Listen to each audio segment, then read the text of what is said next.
Hello, my name is Sofia Bryant, and today I will be telling you about the Duomo di Milano, the Cathedral of Milan.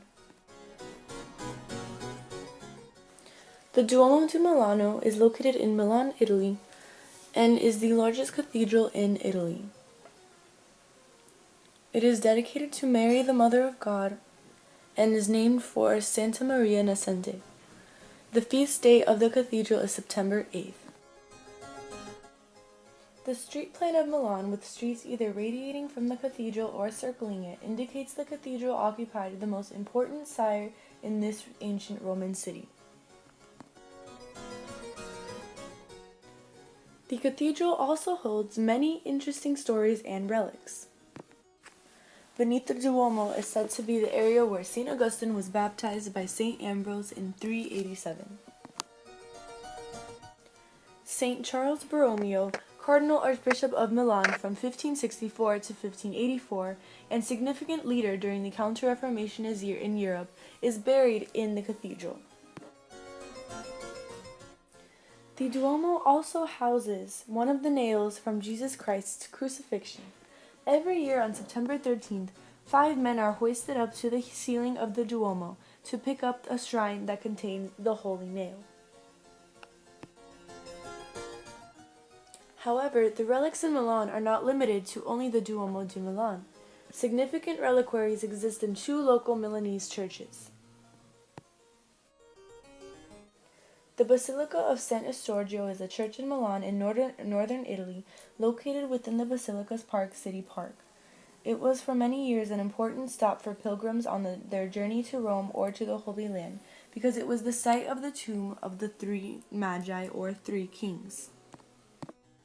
Its name refers to Estorgius I, the bishop of Milan, to whom is attributed the translation of the supposed relics of the Magi to the city from Constantinople in 344. In 1764, when an ancient pillar was removed, a Christian burial was discovered, housing coins of Emperor Constans, the son of Constantine the Great. The church also houses an important Dominican monument, the tomb of St. Peter of Verona. St. Ambrogio Basilica is one of the most ancient churches in Milan, and was built by St. Ambrose in an area where many martyrs were buried. Remains of St. Ambrose, St. Gerastus, and St. Protasis lie here. The crypt is located in the high altar.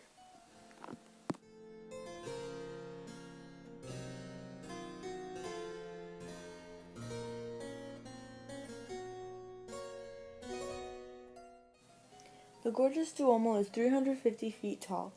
Its height, pointed arches, vaulted ceilings, and flying buttresses all indicate its Gothic style, a style that was very popular throughout Europe during the Middle Ages.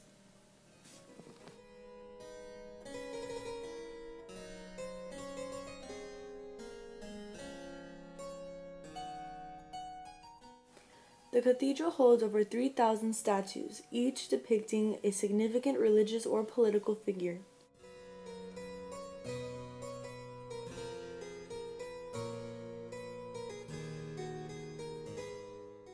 The floor plan is in the shape of a cross and can hold up to 40,000 people.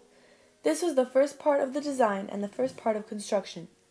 The floor plan was designed to provide for the liturgical rites of the church.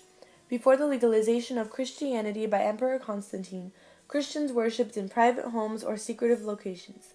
Once legally able to worship publicly, churches adopted available Roman designs for their needs. Christian worship involved the believers, thus the limited spaces used in Roman pagan temples were not suitable to Christians. However, Roman civic buildings were designed for participation of the citizens. Thus, the Roman basilica was adopted for Christian purposes. This included an entry on one end of a long, narrow, covered space with a raised dais at the other end. Christians adopted the long hall of the Roman basilica for the public liturgy of the Mass. The floor plan of the Duomo di Milan follows this traditional design. Construction began on the building in 1386 and was not fully completed until 1965. The huge building is of brick construction faced with marble. The style of the cathedral began as Gothic, but then, as the years passed, it became more Renaissance in style. By 1402, almost half of the cathedral was complete, but was halted due to both lack of money and ideas. In 1805, Napoleon Bonaparte did a lot to finance the construction of the building, and much was accomplished. For example, many of the missing arches and spires were constructed during this time. More of the statues were also finished. The main spire of the cathedral is topped with a polychrome statue of the Madonna, to whom it has always been dedicated. The completion of the last details of the cathedral were only finished recently, in 1965. This date is considered the very end of a process that had proceeded for centuries.